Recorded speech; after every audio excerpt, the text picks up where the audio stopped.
السلام علیکم ورحمۃ اللہ وبرکاتہ۔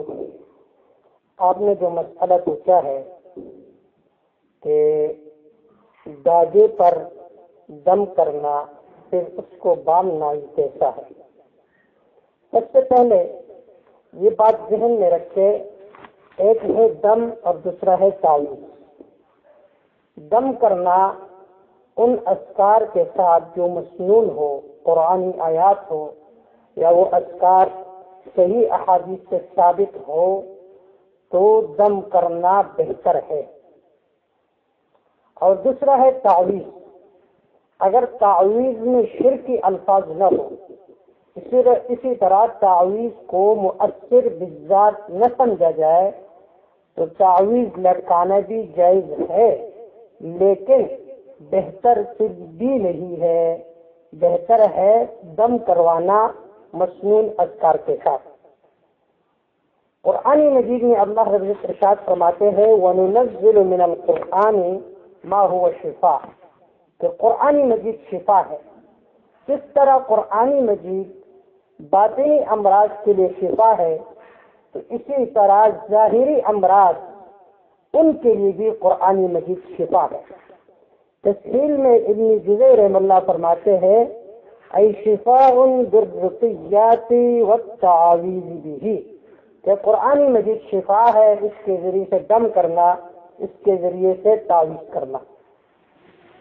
اب بعض حضرات یہاں پر ایک اعتراض کرتا ہے، وہ اعتراض یہ ہے کہ من علق التمائم فقد اشرک، جو کوئی تمیمہ لٹکاتا ہے تو اس نے شرک کیا، تو اس کا کیا جواب ہے؟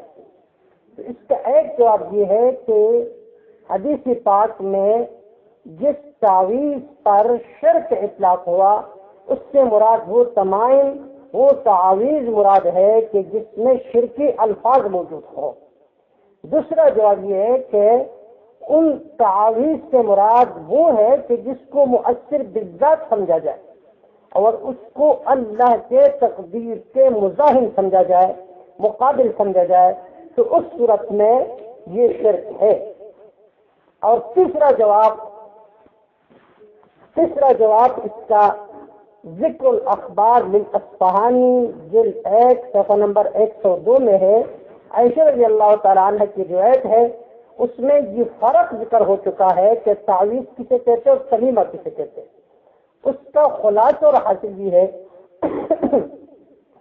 کہ اگر مصیبت سے قبل کوئی تعویذ لٹکایا جائے تو یہ تمیمہ ہے، اگر مصیبت کے بعد لٹکایا جائے تو یہ تمیمہ نہیں ہے، یہ شرک نہیں ہے۔ تو جواب کا حاصل یہ ہے، ماحصل یہ ہے کہ جس تعویذ کو مؤثر بالذات سمجھا جائے، اللہ کے تقدیر کے مزاحم و مقابل سمجھا جائے تو یہ شرک ہے، لیکن اگر اس کو مؤثر بالذات نہ سمجھا جائے بلکہ ایک ظاہری سبب سمجھا جائے، جیسا کہ ہم ادویات وغیرہ استعمال کرتے ہیں، تو اس صورت میں یہ شرک نہیں ہے بلکہ جواز رکھتا ہے اپنی شرائط کے ساتھ۔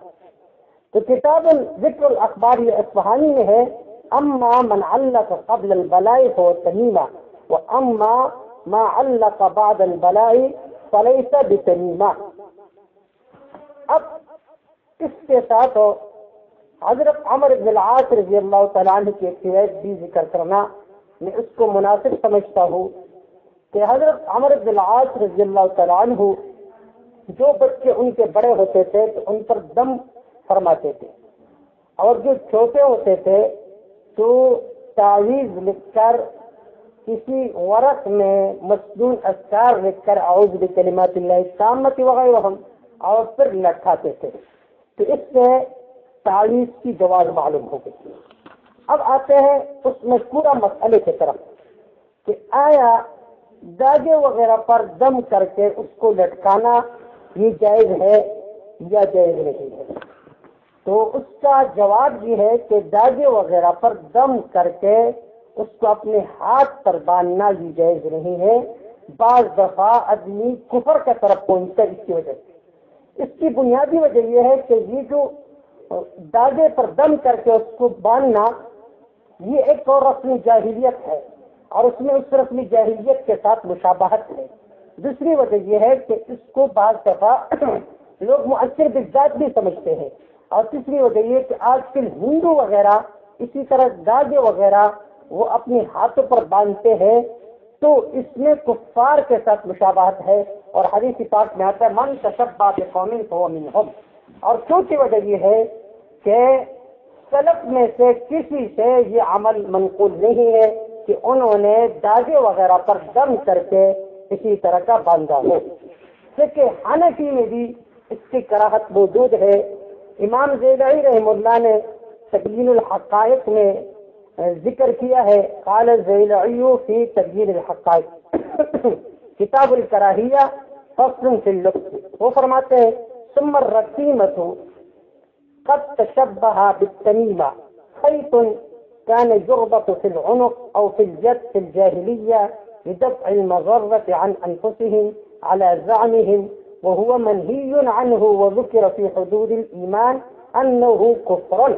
فرمایا کہ جو رسیمہ ہے یعنی ایک داغا اپنے گلے میں ڈالنا یا اپنے ہاتھ پر باندھنا، تو وہ فرماتے کہ یہ زمانی جاہلیت کی ایک رسم ہے، وہ باندھتے تھے لدفع المضرة عن أنفسهم، تو اس وجہ سے یہ منہیان ہے۔ اور دوسری وجہ یہ ہے کہ حدود الایمان میں ذکر ہے کہ انہ کفر، کہ بھی آدمی اس کی وجہ سے کفر تک پہنچتا ہے، اس لیے کہ اس میں ہندو اور کفار کے ساتھ مشابہت ہے۔ اسی طرح ابن اسیر رحم اللہ سے نقل ہے، اللہ نے ابن عابدین الشامی رحم اللہ نے اس کو قول نقل کیا ہے، عن ابن الاسیر التمائم جمع تمیمہ وهي خرزات كانت العرب تعلقها على اولادهم يتقون بها العين في زعمهم فأبطل الإسلام، والحديث الآخر من علق تميمة فلا أتم الله له لأنهم يعتقدونها تمام الدواء والشفاء بل جعلوا شركاء لأنهم أرادوا بها دفع المقادير المكتوبة عليهم وطلبوا دفع الأذى من غير الله تعالى هو دافعه۔ رد المختار کتاب الحجر والإباحة فصل في اللبس۔ حاصل اس کا یہ ہے کہ اس کو لوگ مؤثر بالذات سمجھتے تھے، تو اسی طرح جو تعویذ جس کو لوگ مؤثر بالذات سمجھے اور اس میں شرکی الفاظ موجود ہو جس طرح وہ ممنوع ہے، اسی طرح داغا باندھنا بھی ممنوع ہے۔ واللہ اعلم بالصواب۔